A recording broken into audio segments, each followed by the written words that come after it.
Welcome to Retail Retold, the stories behind how that store landed in your neighborhood. I'm Chris Ressa, in conversation with the people and stories shaping retail and real estate. Brought to you by DLC.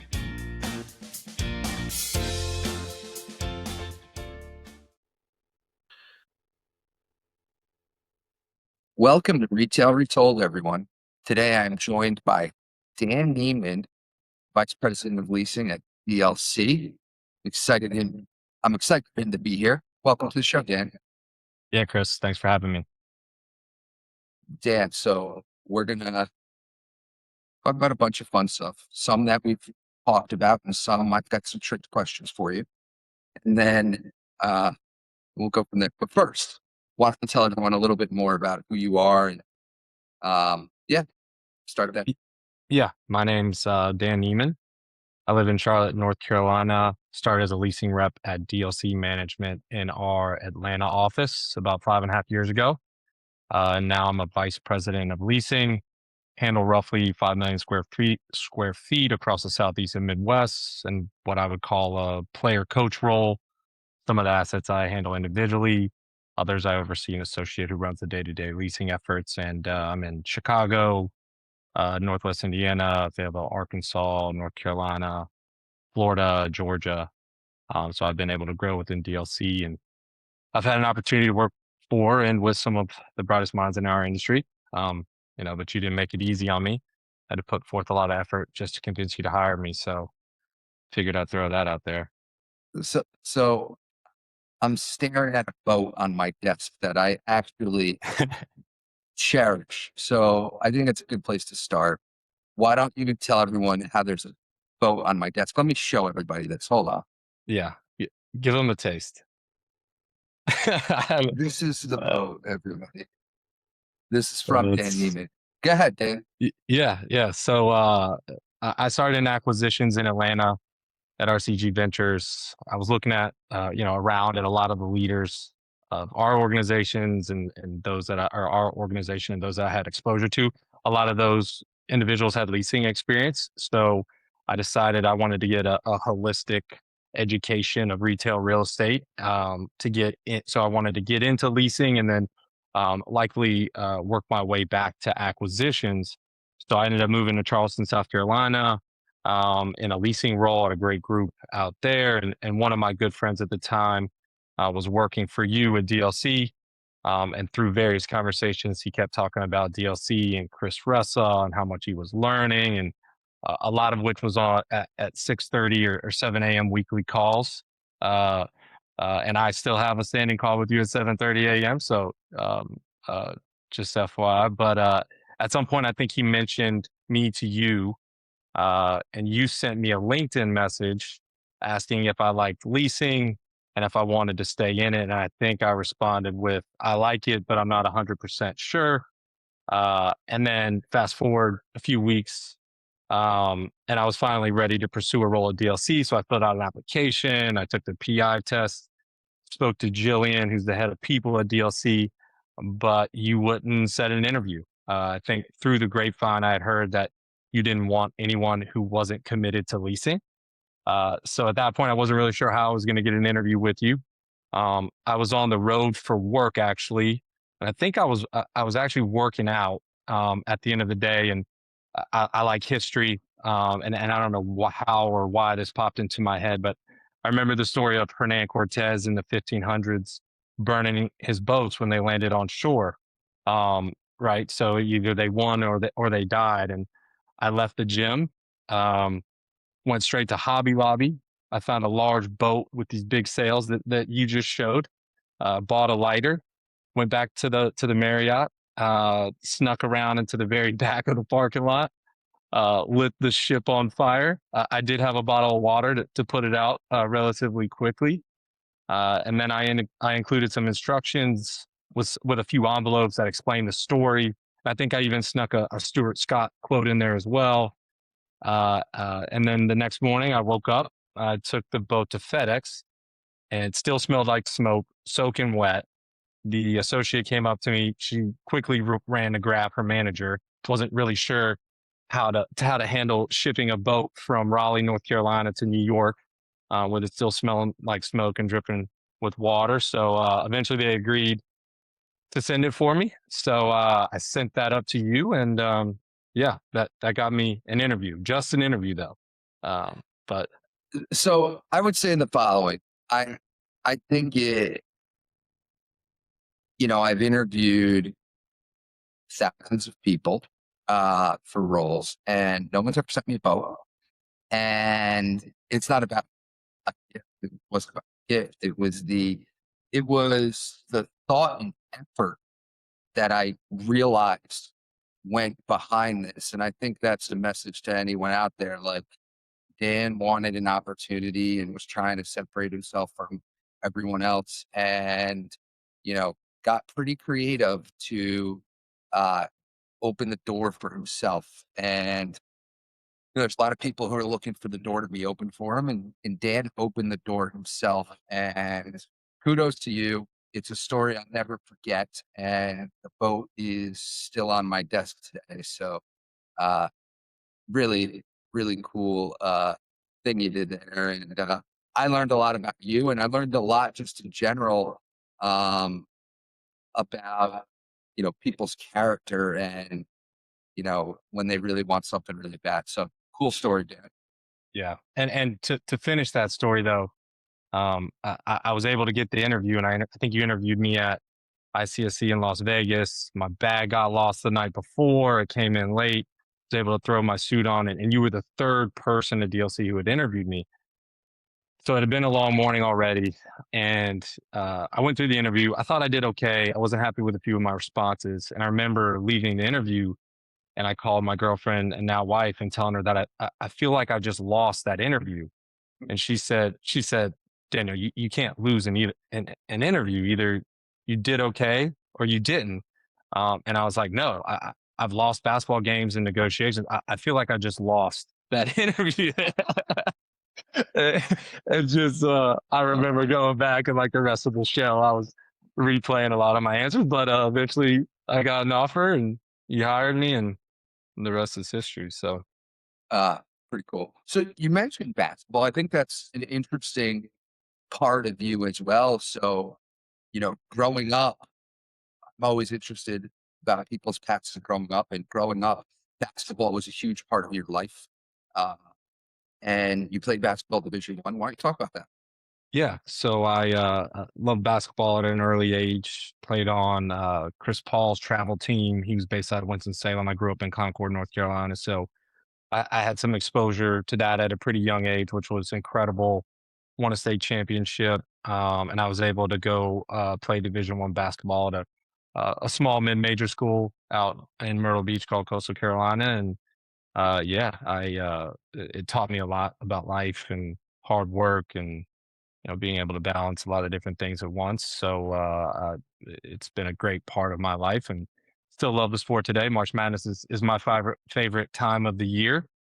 So yeah, Well,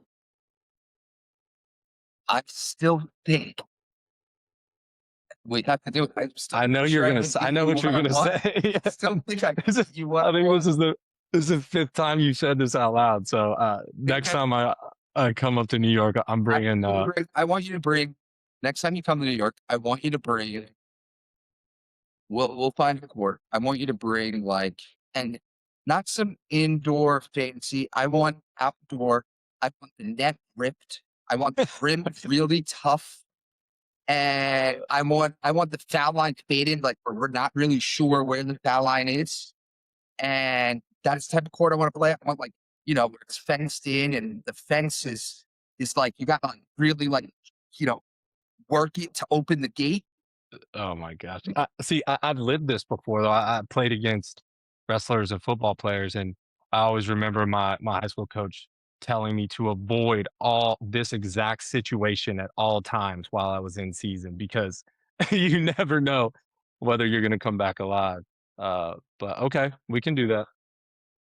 Uh, so the next time you're in New York, and I get cold. I haven't been cold since I was a little kid, no matter what the temperature is outside. So unless there's snow on the ground, it doesn't matter what time of year we're playing.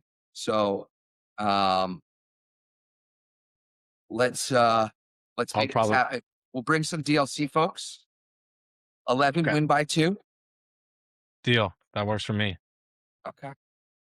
I'll probably have sweatpants and a hoodie on, but Yeah, so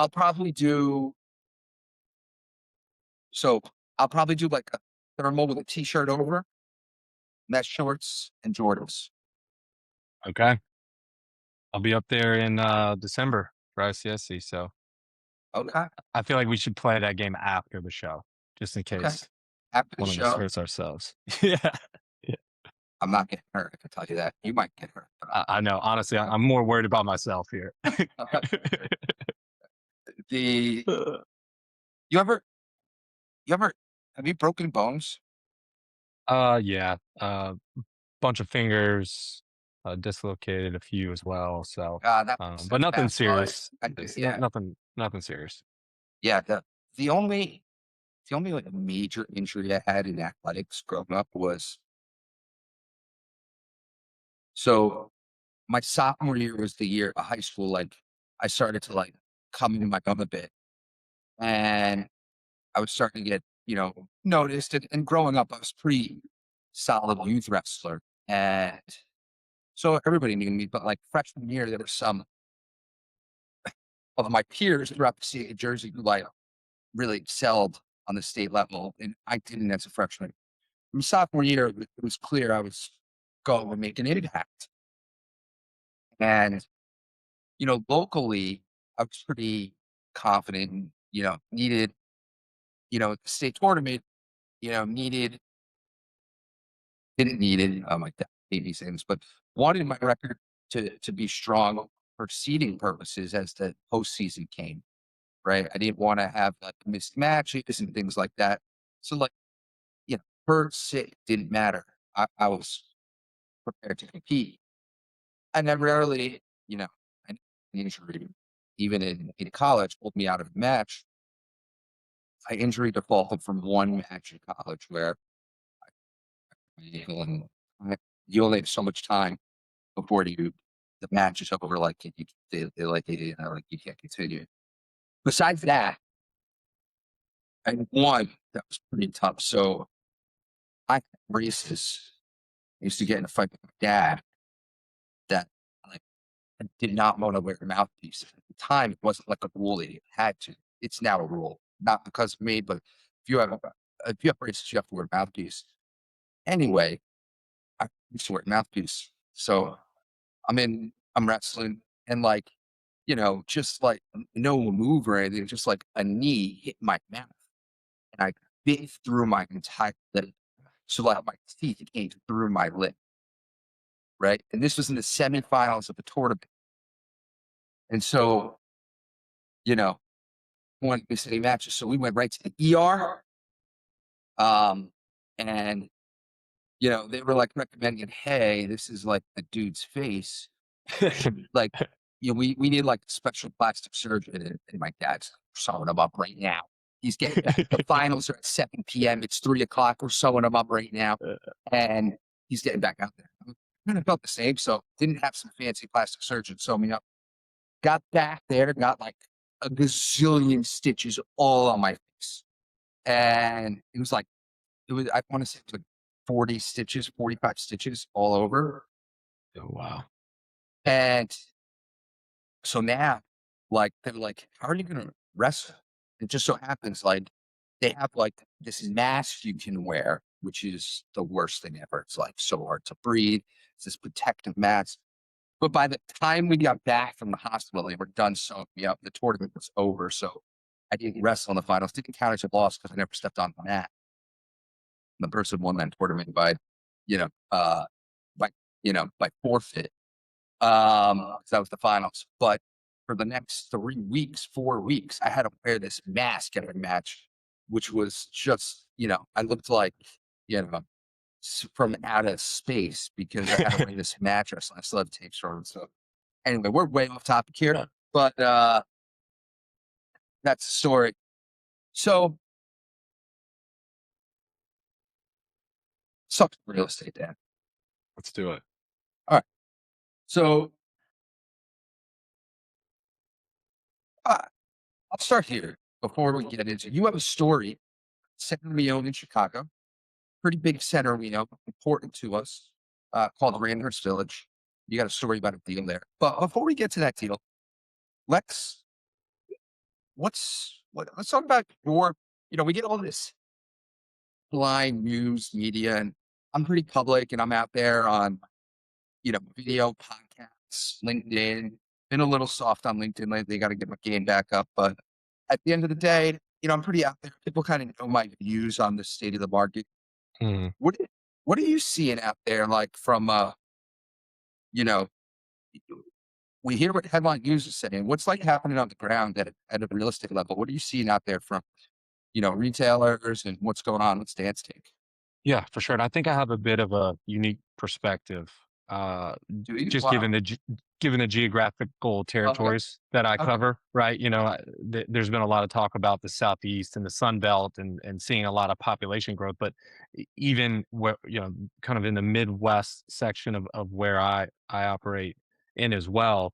I don't think the asset level fundamentals, not including any debt or capital markets related, I truly don't think they've ever been stronger in terms of, occupancy levels, demand for space, renewal increases across a portfolio, and that's applicable to the Midwest and in the Southeast where we own and operate real estate that I cover. I don't think in any time in my career, it's been a short career, been in the industry for roughly 10 years, but in comparison to others, but certainly I have never seen the type of demand and increased percentage that we've gotten over year the prior year for some of the renewals that we've been able to execute. So I would my 2 cents would be that the asset on an individual basis has truly been the strongest that I've seen him, asset to asset.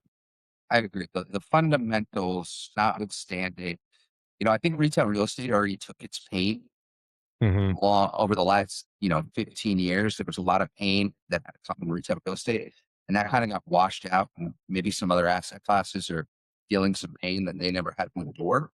Um, For but sure. And I also think when you look at, right, like I think the number was during COVID, I looked at, I had 200 small businesses in my portfolio.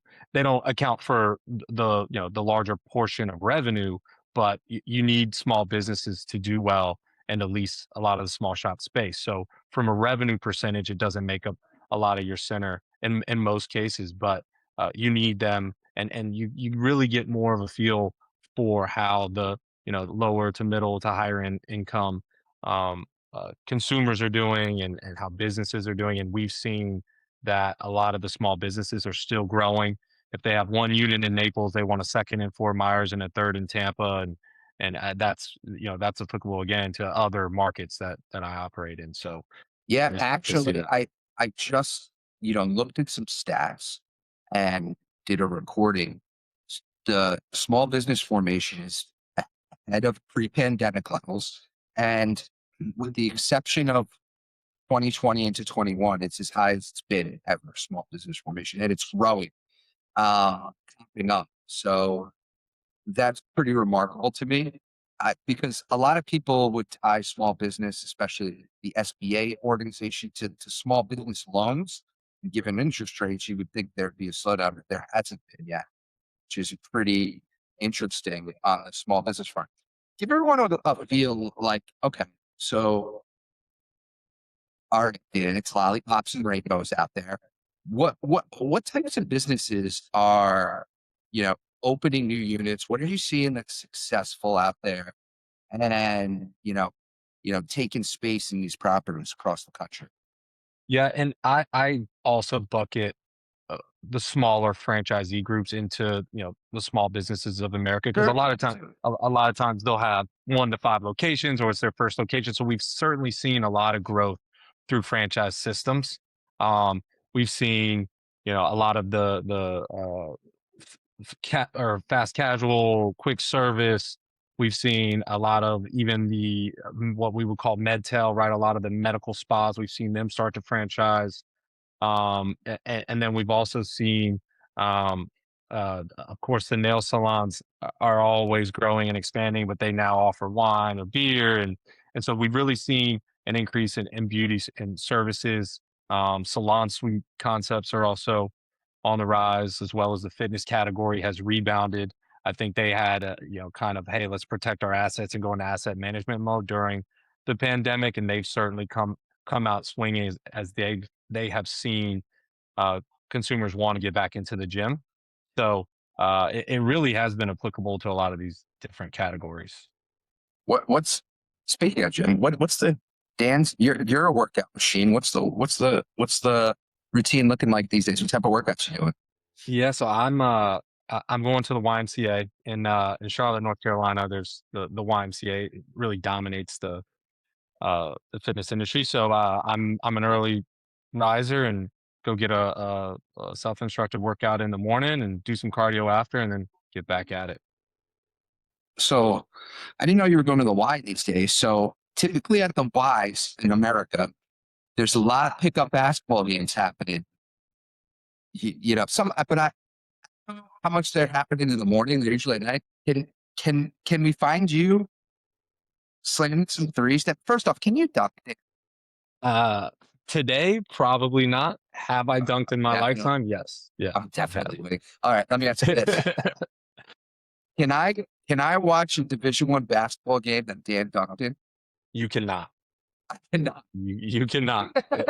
I might be the only Division One basketball player that started that never dunked in a game, high school or college. Did you ever dunk in high school? In a game, no.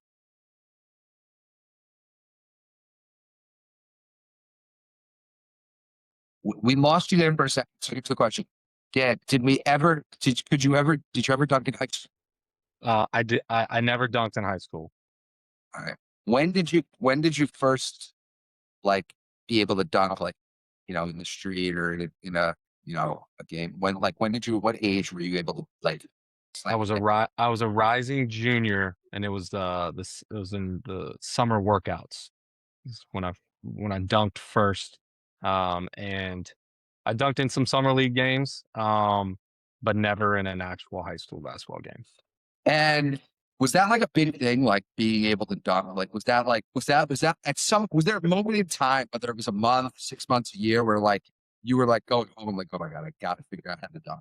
No doubt. I mean, especially with some of the athletes that I played with, um, it was a monumental occasion for me when I finally was able to throw one down. That's for sure. That's for sure. Were you the only one in your family who could dunk? Yes, my brother's a little bit taller than me, but he played quarterback in high school. Not much basketball. He can Okay. shoot though, but All right. Uh, Back to it. So you're not in the pickup basketball games at the Y? I am not. No, I played a few times when at the LA Fitness when I lived in Atlanta. And I think I got hurt like both times, and I just decided that I probably should hang it up for right now, at least. And So you so, arrested. Then yeah. Again, that's why we're playing after ICSE, just in case. for sure. Okay. So, we talked about some of the uses that are hot, food and beverage, health and beauty, fitness, medical. Let's talk about a use we haven't talked about and bring me to Mount Prospect, Illinois, where you have a story about golf factory. Yeah. So the center is located in Mount Prospect, Illinois. It's the northwest suburbs of Chicago. At Randhurst Village, it used to be called Randhurst Mall. I think one of the first enclosed malls ever built. It was actually built by a famous architect called Victor Gruen, who was a pioneer in designing shopping malls. And then the project was demalled in 2010, I think 2012, and converted into an open air lifestyle power center. DLC, we've owned it, I believe, since 2017. Started working the asset in 2021. Um, and much of it functions like a traditional power center on the perimeter, but there is this lifestyle component uh, that we call the boulevard um, that notoriously we've struggled to lease some space in. And I remember I got a voicemail from a gentleman who said he was a PGA Tour pro at a golf course in Chicago. He's looking to create an entertainment concept So focused on. real quick, let just back us up, just to give everyone context. Yep. So that the boulevard, that little lifestyle component, it's anchored by a hotel on one side, and on the Yep. other side is a theater. It's the intent was to be a pedestrian friendly, more so than a vehicular friendly Hmm. atmosphere. There's a little like kind of like little courtyard area, and historically there's been some turnover in that. And as you mentioned, the power center's always been like on fire, really strong. And this there's been some challenge to lease up, and then you know some tenants that potentially have been not as successful as we or they would have hoped.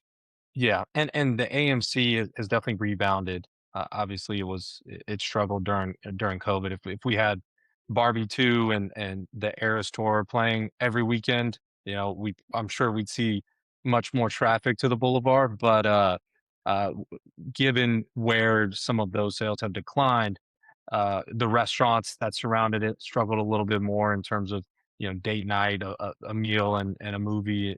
So we've had to get creative, and I think this example is uh, a good one in terms of how landlords can find ways to lease space to uses that might not need the type of visibility that a Chipotle would need, or that even some of the anchor tenants that we do deals with would like to see. So um so you get this call from this guy, and Yep. so what happens next? Yeah, so he wants to create an entertainment concept, focus on golf simulators and food and bev. In his voicemail, he said that he struggled to get calls back from landlords, and so I reached out immediately. I had a good idea of where we could do a deal, subject to what his square footage was. And at that time, right, the golf industry came roaring out of COVID, the entertainment sector kind of limped along a little bit, but in connection with what you were seeing, right? I think Tiger and Rory did Pop Shelf. Obviously, everyone knows Top Golf, but Tiger and Rory did sorry, not Pop Shelf, Pop Stroke was a use that they had created. And then you started to see some of these other swings, full swing golf simulators like Five Irons. You saw some of this stuff that's broke here recently, where the golf entertainment category was on trend, and this was going to be his first location, right? So you always have to work through that and make sure you qualify the tenant. But yeah, he we were able to negotiate an LOI. He was looking to add or to install 10 Trackman simulators, and Trackman can allow kids to pick games to improve their short game, or to help them get off the tee. You can play par three courses. You can play at St. Andrews, and of course, all of the adults have options to join leagues. He offers beer, wine, and liquor, and he has a pretty good food menu as well. He also installed a putting green in the middle of the space, but yeah, it did take us a while to get that LOI executed. As we all know, we definitely support entrepreneurs, but we want to ensure that they're going to survive. And we were bullish on the concept and just needed to get comfortable with the operator. And we were able to do that. And he opened uh, 30 days ago. He said that the community, he couldn't have imagined the community supporting him more than they have. His leagues are full. He's got a Say that again. You couldn't have imagined. You cut out. he couldn't have imagined the community supporting him the way that they have. So his after school program leagues have taken off. He's got an adult league that's rocking and rolling. He has people coming in on Thursday, Friday, Saturday, Sunday to play 18 and drink some beer and have a glass of wine and eat some food, especially in Chicago, right when the winter starts to turn on you and it becomes pretty brutal outside. It's not like here in Charlotte where you can still go get 18 holes in December. So he's seen a lot of those leagues book up. Yeah, he's very successful with his build out. And I actually spoke to him the other day, and he said he's rocking, and we couldn't Uh, have been more excited for him. all right. So he opened 30 days ago, and the so how big is this space that he took? 9,000 square feet. Wow, big space. So when that deal got presented to me, was I like, we're not doing this, Dan, or was I all right with this? How'd it go? I think you might have just got off from playing 18 holes, so you might have been a Like, little bit more agreeable than normal with 9,000 square feet for a first time operator, okay. spending some TI and making sure the HVAC was in GWO. But no, I think he did a great job of putting So together a business plan as well, which is what. so he so he opened 30 days ago. Just to give everyone context, like he opened 30 days ago. When was the lease signed? When did we sign the lease with this guy? Uh, Lease was signed in middle to late of 2022. All right. So it So took this guy a year to open from lease sign. So what took so long to the average listener out there? That feels like a long time. And you know, and yeah, as a landlord, you want to get rent shortly after signing lease. What takes so long? Give us some context. Give the listeners some context. yeah, definitely permitting. You can anywhere from 30 to 120 days. Mount Prospect is great to work with. They've been a good partner of ours in terms of making sure that they do some marketing for the new businesses that have opened. But definitely permitting, and then of course submitting those plans for the permitting. He had some delays in some of his simulators, as you can imagine, that category being so hot that and people are also putting them in their houses, and it's just been they've had to keep up with some of the supply chain issues that a lot of people have faced throughout all of this, and so that was also a little bit of a delay. He didn't build out a full restaurant, so it wasn't really the So build out. It was more so the time it took from plans to permits to getting his simulators. yeah, so so you're talking to the guy, you're meeting the guy, you buy into the concept, you present it to DLC's committee, you get me on board with it, and then we end up going to lease with him. So we sign a lease, and then after after we get the lease signed, then he has to draw plans, which that could take some time. After he draws plans, we have to approve those plans. Then he has to go and get those plans approved by the municipality to get a building permit. Then actually do the construction, all the while ordering his simulators and whatnot, potential supply chain issues. And so, unfortunately, it could take like a year for someone in a business like this to get open after a lease signing, which is very different than like residential when you sign the lease and you can move in 2 weeks. Not the same here. So, For sure. 9,000 square feet.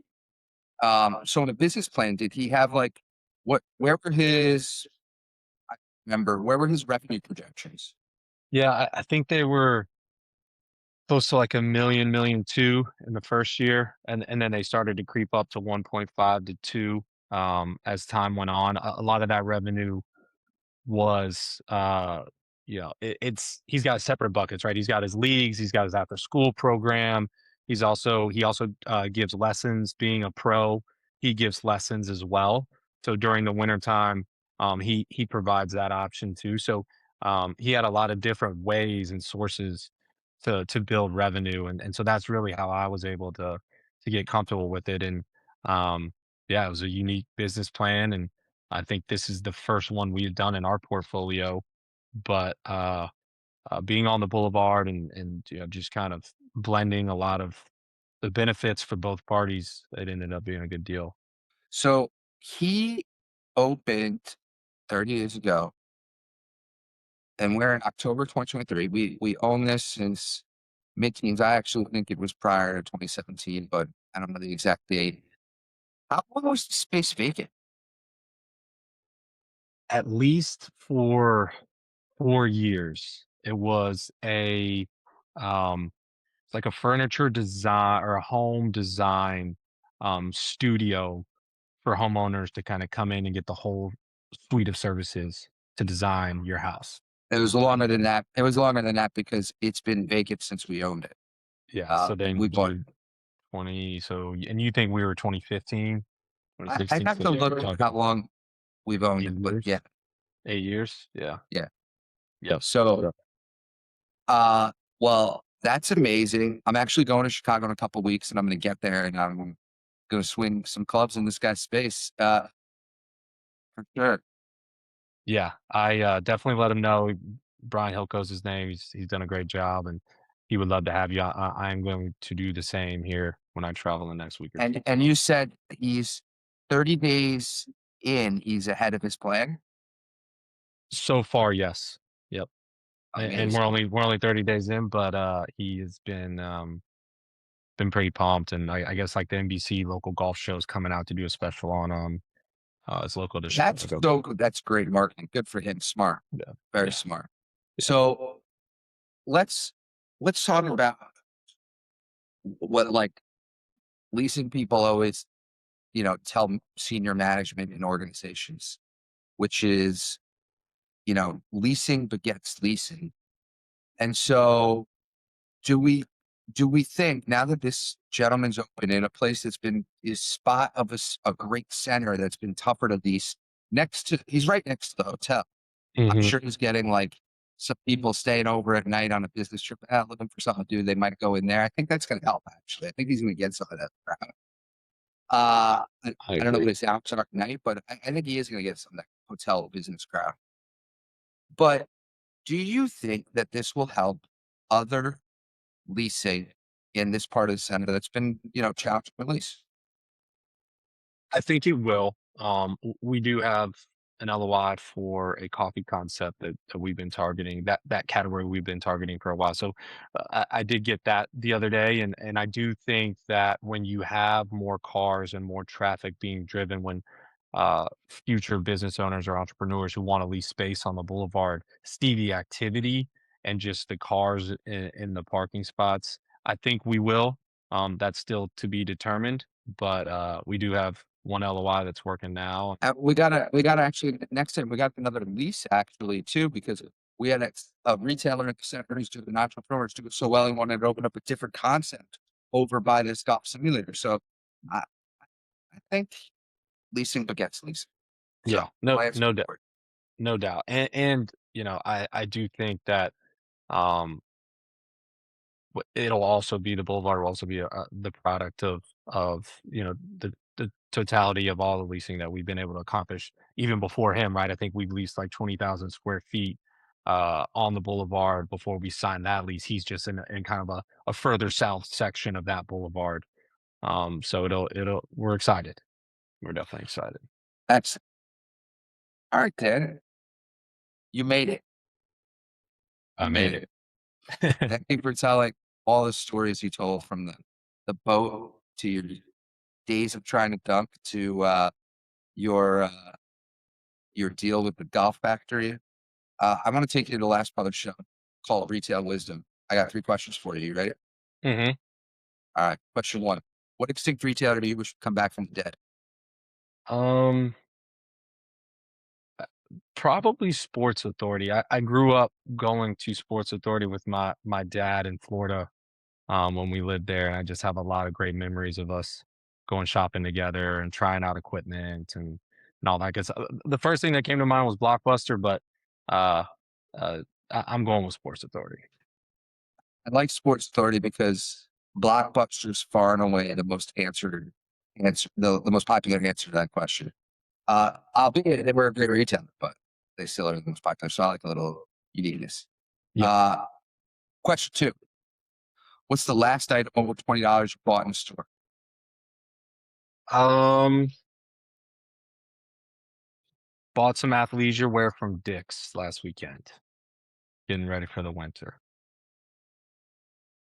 You live in Charlotte. What do you Uh, what do you need, Dan? Look, man, my blood's thin, so I needed a couple new Nike hoodies and some sweatpants, and Oh, fair. I bought some. Yeah. Uh, Last question. If you and I were shopping at Target and I lost you, what aisle would I find you in? Um, Seems every time I'm going to Target, I am shopping for my nieces and nephews, so probably the kids section. Me and my wife end up there quite often, doing some last minute birthday and Christmas shopping. So, Speaking of kids, somebody I know was expecting. yep, I got a baby girl on the way, due here in February. So, getting ready for fatherhood. Are you ready? I'm as ready as I'll ever be today. Yep. Yeah. um, so as you mentioned, we have a 7:30 standing call, every 2 weeks. We've worked closely together on a lot of things. We've had a lot of calls outside of that day. Um, I'll ask, to give the listeners a little bit more, what's what's something you can tell the listeners about me that they might not know? Oh It's man. one of my favorite questions. Um, Feel like they might not know. Everyone's aware you're a wrestler. I, I guess on topic, have you told the world how much golf you've been playing lately? Have you I, talked about that much on your show? I don't think you have. I have, for everybody. So my whole family golfs, all my friends golf, everyone in business golfs. I was like the only person in the world who did golf. And it was a COVID pickup, and I decided like, all right, this is the time, this is the moment. I got to start trying this, and I definitely got the golf bug. I'm hooked. Yeah. I I'm in the world where like I need to bring my handicap down, and I Same. I am I'm into golf for sure. Yeah. I mean, the other one that uh, people might not know is I'm not sure if you sleep. How many hours, Chris? How many hours do you sleep do you get a night? Because I've uh, I've emailed you at 10 a night and then got an email at 3 and just was confused at what time did you actually go to sleep. So So tell the world how many hours you average a night. I think I would say it's inconsistent. I would say that the following is that, I'm still in this place where like, you know, I'm trying to be the best father, husband I could be, and I'm grinding. And say that, in fact, there's only 24 hours a day, and there's probably ways for me to be more efficient. Sometimes you got to grind when it's it's not fun to grind. So uh, it is. I would say that one of the things that's happened recently is I am I can get to bed earlier and have a pretty deep sleep, but waking up pretty early. Waking Gotcha. up like I could. Here's the problem: the rise in time is no different, no matter the time you go to bed. So like I go to bed at 10 and like wake up 3:34, and like I can't. There's no going back. Yeah. That's happening a lot lately. I'm Except trying. except except for on Sundays and Mondays when you got one of your 20 fantasy football leagues rocking and Uh, rolling, that's huh? one for the bunch. Yeah, that's one for the bunch. So that's yeah, for sure. Well, listen. Gotcha. Anyway, thanks for doing this. Great stories. Really appreciate your time. And I need Thanks to. for having me. I you know I have a pretty good garage gym, as everyone knows. Most people don't know, is I live walking distance to some decent courts. It's probably not a good training facility for the type of courts I'm playing on, but I may need to go shoot some hoops. Get ready. Yeah, same for me. That's for sure. And we're gonna get that happen. So on that note, Dan, it's been great. Thanks for doing this. Yep. Thanks for having me, Chris. Appreciate you watching. Hit subscribe. See you in the next one.